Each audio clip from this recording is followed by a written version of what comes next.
Di dalam sebuah hadis yang diriwayatkan oleh Al-Baihaqi dari sahabat Jabir bin Abdullah radhiyallahu anhu warda, Rasulullah sallallahu alaihi wasallam bersabda, "Anta wa maluka li abika."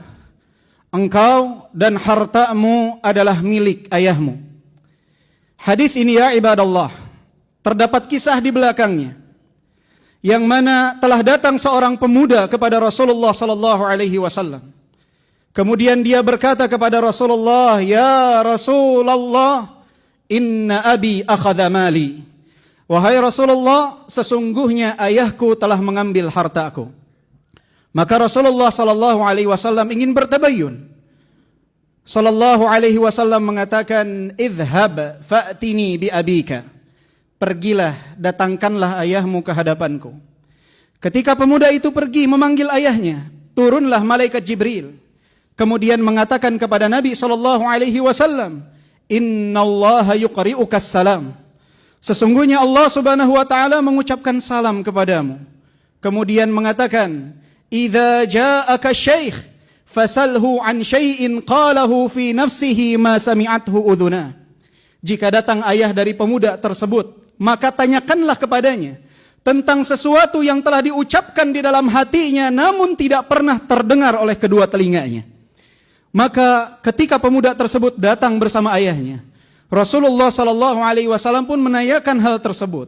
Apa yang telah dia ucapkan dalam hatinya namun tidak pernah terucap oleh lisannya, sehingga kedua telinganya pun tidak pernah mendengar hal itu. Maka ayah dari pemuda tersebut pun merasa kaget. Bagaimana Rasulullah bisa mengetahui apa yang ada di dalam hatinya? Kemudian Rasulullah sallallahu alaihi wasallam pun berkata, "Qul wa ana asma." Katakan apa yang ada di dalam hatimu dan aku akan mendengarkannya. Maka ayah dari pemuda tersebut pun di hadapan Rasulullah dan di hadapan putranya menyuarakan isi hatinya dengan bait-bait puisi. Dia mengatakan, "Ghadawtuka mauludan wa muntuka yafi'an, tu'allu bima ujni 'alaika wa tanhalu.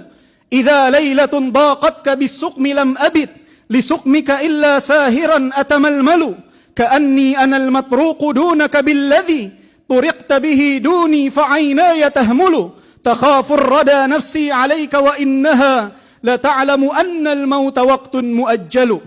Ketika engkau dilahirkan, akulah yang mengurusmu dan akulah yang membesarkanmu sehingga engkau berusia remaja. Kemudian segala jerih payahku telah engkau rasakan dan engkau nikmati.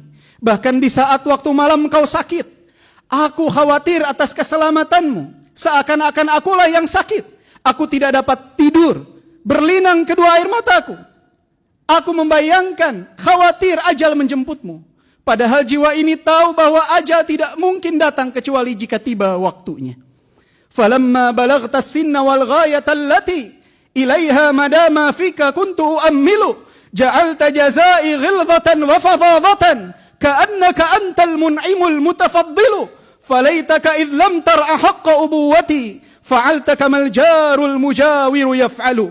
Dan sekarang ketika engkau telah beranjak dewasa, telah menggapai apa yang telah engkau cita-citakan dan apa yang aku harapkan, engkau balas seluruh kebaikanku dengan ucapan kasarmu dan sifat kerasmu, seakan-akan engkau telah memberikan kenikmatan dan keutamaan kepadaku.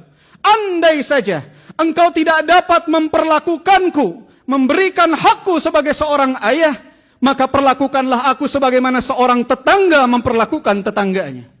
Mendengar ucapan ayah dari pemuda tersebut, maka Rasulullah sallallahu alaihi wasallam pun menggenggam kerah baju pemuda itu.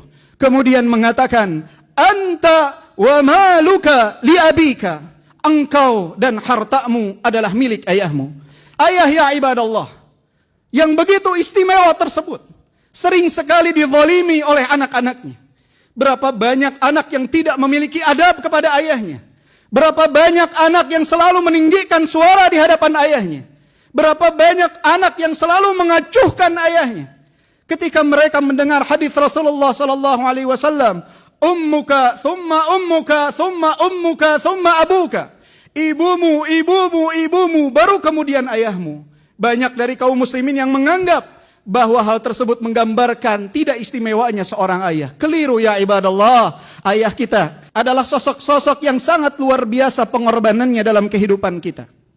Dia adalah orang-orang yang rela untuk bersedih asalkan kita bahagia. Dia adalah orang yang rela untuk menangis asalkan kita dapat tertawa. Bahkan mereka adalah orang-orang yang rela untuk terhina asalkan kita dapat hidup mulia. Mereka mengorbankan segalanya. Beban keluarga ada di pundak mereka. Mereka ya ibadallah, sering sekali pulang dalam keadaan penuh dengan pikiran. Tapi ketika berada di hadapan rumah, mereka tinggalkan pikiran-pikiran mereka, beban kehidupan mereka, kemudian berjumpa dengan kita dengan senyuman. Mereka sosok-sosok yang sangat luar biasa. Mereka adalah orang yang sangat bahagia dengan kebahagiaan kita. Bahkan lebih bahagia dari apa yang kita rasakan. Mereka adalah sosok yang sangat bersedih dengan duka kita. Bahkan lebih sedih dari apa yang kita rasakan. Mereka adalah sosok yang sangat kecewa dengan kegagalan kita. Bahkan lebih kecewa dari apa yang kita rasakan. Mereka ya ibadallah adalah orang yang sangat luar biasa.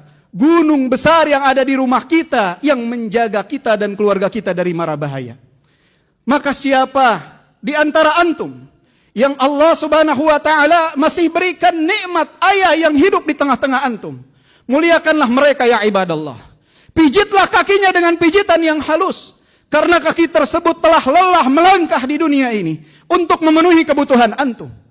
Ciumlah tangannya mulai berkeriput. Karena tangan tersebut ya ibadallah telah lelah dalam mencari nafkah untuk antum. Ciumlah keningnya ya ibadallah. Karena dia selalu memikirkan tentang antum. Semenjak antum berada di dalam perut ibu-ibu antum. Sampai antum lahir. Sampai antum tumbuh dewasa, berkeluarga, memiliki anak. Bagi mereka antum adalah anak-anak kecil yang harus selalu mereka fikirkan. Peluklah tubuhnya ya ibadallah. Jangan kita menyiksa mereka dengan kerinduan. Jangan kita siksa mereka dengan sikap acuh kita. Mereka sayang kepada antum, tetapi mereka sulit untuk mengungkapkannya. Mereka sulit untuk mengatakannya. Muliakanlah mereka. Siapa yang ada di tempat ini, yang saat ini telah menjadi ayah, mengetahui bagaimana kecintaan seorang ayah kepada anaknya. Seperti itulah ayah-ayah antum mencintai antum.